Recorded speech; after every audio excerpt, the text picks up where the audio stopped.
প্রিপজিশনের পরে কি বসবে? নাউন বসবে। আর পজিটিভ কেস তো আমরা জানি, পজিটিভ কেস রয়ের অর্থ প্রকাশ করে আমার, তোমার, তার, যে মাই, হি, ইউর, এগুলো হলো কি পজিটিভ কেস। আমাদের পরীক্ষায় আসবে বা স্যাররা যখন ধরবে তখন একটা সেন্টেন্স লিখে দিয়ে আন্ডারলাইন করে দেবে, দিয়ে বলবে কি যে এটা কোন সাবস্পেস। ঠিক আছে?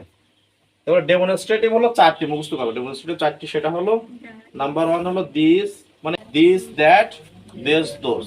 এটা কাছে সিঙ্গুলার, এটা কাছে প্লুরাল, এটা দূরে সিঙ্গুলার, এটা দূরে প্লুরাল। দিস মানে এটা, দেশ মানে এগুলো, দ্যাট মানে ওটা, দোস মানে ওইগুলো।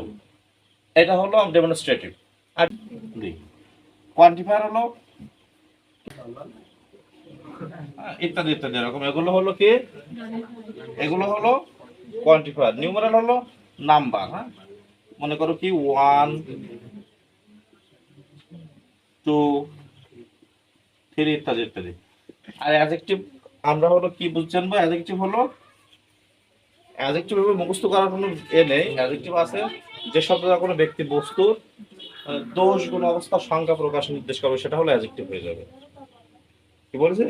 এই যে preposition, positive, demonstrative, article, quantifier, আর কি নিউমেরাল, আর হলো অ্যাডজেক্টিভ। তো এদের কোনগুলো আছে এর ভিতরে, এই বাক্যের ভিতরে খোঁজো তো এখান থেকে কি কি আছে। প্রিপজিশন কোন জায়গায় আছে বাক্যের ভিতরে? প্রিপজিশন উইথ একটা প্রিপজিশন, দেখো উইথ একটা প্রিপজিশন। তাহলে এর পরে আমাদের কি বসার কথা? প্রিপজিশনের পরে কি বসার কথা? নাউন বসার কথা। তাহলে এরপরে একটা নাউন, কিন্তু আবার এসে দেখছি যে এটা হলো পজিটিভ কেস। তাহলে এটা তো হচ্ছে না। তাহলে তার পরেরটা হলো কি? নাউন।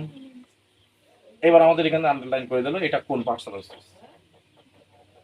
কোন পার্টস রয়েছে। তাহলে আমরা ওর আগের শব্দটা দেখবো, ওর আগের শব্দটা দেখবো যে এর আগের শব্দটা পজিটিভ কেস আছে, তাহলে পরেরটা হলো অবশ্যই নাউন হবে। কিন্তু এইখানে আমাদের আছে, এই লাইনটা তারা দাগ দিয়ে দেবো। এটা কি কোন পার্টস অফ স্পেস? এটা হলো নাউন। কি নাউন টিচার? কি নাউন? টিচার। টিচার কি কারণ নাম? কমন নাউনটা কিন্তু কারণ নির্দিষ্ট করে নাম বোঝাবে না। সেই নাম এমন একটা নাম, সেই নাম দ্বারা সকলকে বোঝাতে পারে, তাই না? দেখো এটা হলো আর্টিকেল আছে, এর আগে আর্টিকেল, এই যে আর্টিকেল, আর্টিকেলের পরে কি আছে? নাউন। আর্টিকেলের পরে একটা নাউন। দেখো এর ভিতরে এই যে দুটো শব্দের ভিতরে আমাদের প্রিপজিশন নেই, পজিটিভ নেই, ডেমনস্ট্রেটিভ নেই, কোয়ান্টিফায়ার নেই, নিউমেরাল নেই, অ্যাডজেক্টিভ নেই। আছে? নেই এর ভিতরে। আচ্ছা, এরপরে pen writes very well. This pen writes very well. এখন এখানে নাউন কোনটা? তাহলে এর আগেরটা কি?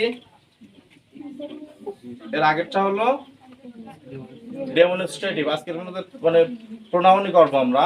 ডেমনস্ট্রেটিভ বলতে দিস পেন মানে কি? এই কলমটি। তার মানে কোন নাউনের আগে বসেছে না? কোন নাউনের আগে বসে সেই নাউনকে নির্দিষ্ট প্রকাশ করে, নির্দেশ করে বোঝায়, সেটা হলো কি? Demonstrative pronoun. মানে ডেমনস্ট্রেটিভ হলো একটা pronoun. Go of the world.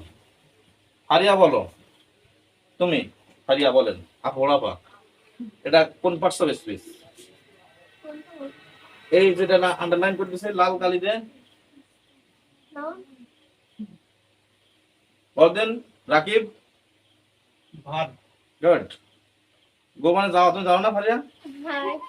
Go and গন, তাই না রাকিব? রাফিদ,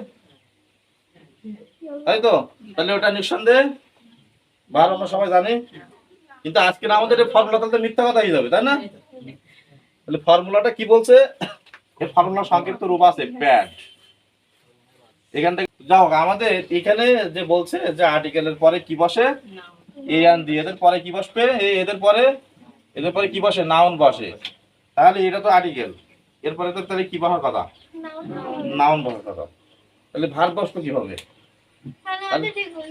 তাহলে আমরা দেখতে পাচ্ছি যে এটা আমরা জানি ছোট থেকে মুখস্থ, এটা হলো ভার্ব, কিন্তু আমাদের এখানে অবস্থানের উপর ভিত্তি করে এই হয়ে গেছে নাউন ভিত্তি করে। তারপরে আমাদের হলো ওয়ার্ব প্রিপজিশন, তাই না? ওয়ার্ব হলো এই যে ওয়ার্ব প্রিপজিশন লিখছিলাম আমরা। প্রিপজিশনের পরে এই যে প্রিপজিশনের পরেও কি বসবে? নাউন বসবে, তাই না? তাহলে এবারে এটা কি? এটা আর্টিকেল, তাহলে নাউন তো এটা না, কারণ আর্টিকেল আমাদের নিয়মের ভিতরে আছে, আর্টিকেলের পর একটা নাউন বসে, তাহলে আর্টিকেল ওয়ার্ল্ড। আমরা এখানে আরো একটা শব্দ দেখলাম, প্রেজেন্ট ওয়ার্ল্ড লিখলাম, প্রেজেন্ট ওয়ার্ল্ড, ঠিক আছে।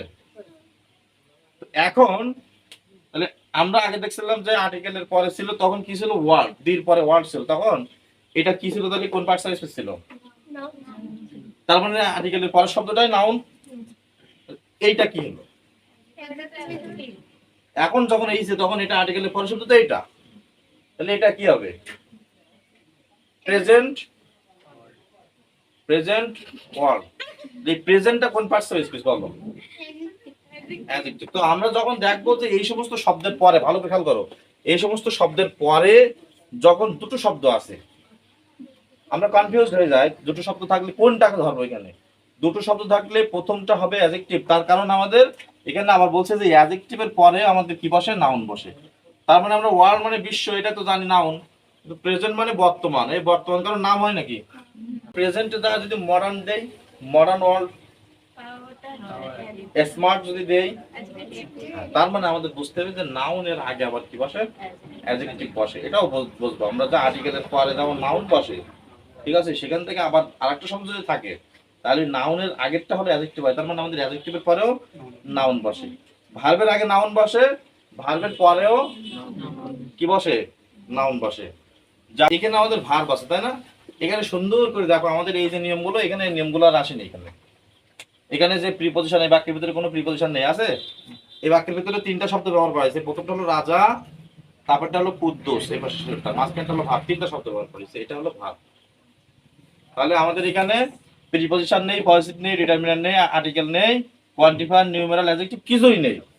তাহলে আমরা কি এখন চিনতে পারবো না, ভার্বের সাবজেক্ট হিসেবে নাউন বসে, ভার্বের অবজেক্ট হিসেবেও নাউন বসে, সাবজেক্ট হিসেবেও নাউন বসে, অবজেক্ট হিসেবেও নাউন বসে। কথা বোঝা গেছে।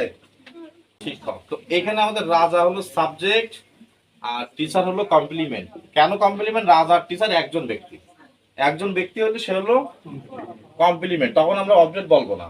অবজেক্ট তখন বলবো যখন দুইজন আলাদা হবে, রাজা আর কুদ্দুস একজন, দুইজন, দুইজন হলে বা দুটো জিনিস হলে অবজেক্ট, সাবজেক্ট এবং মানে শেষেরটা, প্রথমটা শেষটা মিলে যদি আমরা দেখি অবজেক্ট যাকে বলি আমরা, সেটা যদি সাবজেক্ট যদি ভিন্ন ভিন্ন ব্যক্তি বা বস্তু হয়, শেষটা তখন অবজেক্ট হবে। আর যদি একই ব্যক্তি হয় বা একই বস্তু হয় তখন সেটা কমপ্লিমেন্ট, পরিপূরক হবে একেবারে। ঠিক আছে, বুঝতে পেরেছো। তাহলে না হলে